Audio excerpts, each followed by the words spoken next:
Well, gang's all here. Let's hit the road. After narrowly escaping another trial on the Witch's Road, the Coven trades war stories by the campfire. And when it's Agatha's turn to reveal a battle scar, she shows her elbow, where she claims to have been stabbed by a knitting needle.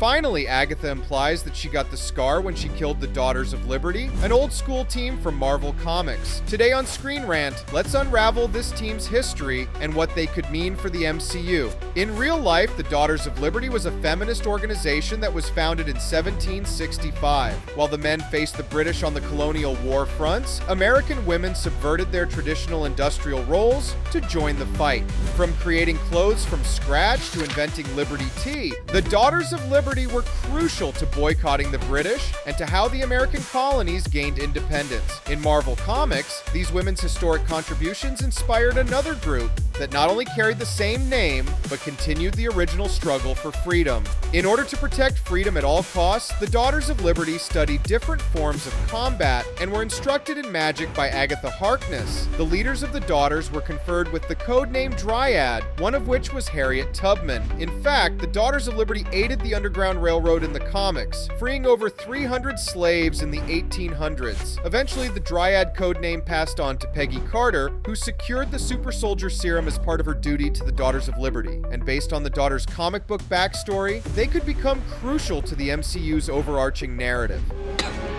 I could do this all day.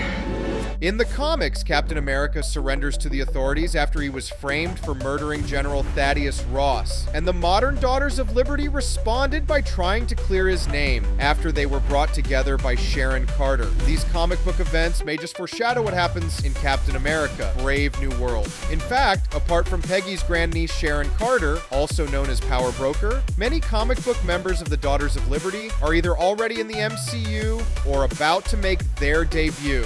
This includes Agatha, Princess Shuri, Echo, and Sue Richards, aka the Invisible Woman, who's slated to enter the MCU in Fantastic Four: First Steps. It's also interesting how Agatha implied murdering the Daughters, when she was actually a crucial member of the team in the comics. Whatever the MCU is planning, it's unlikely that Agatha mentioning the Daughters of Liberty was just a throwaway reference. Do you think this Easter egg could indicate that the long-forgotten team is finally coming to the MCU? Thank you for watching ScreenRant, and stay tuned for more MCU news.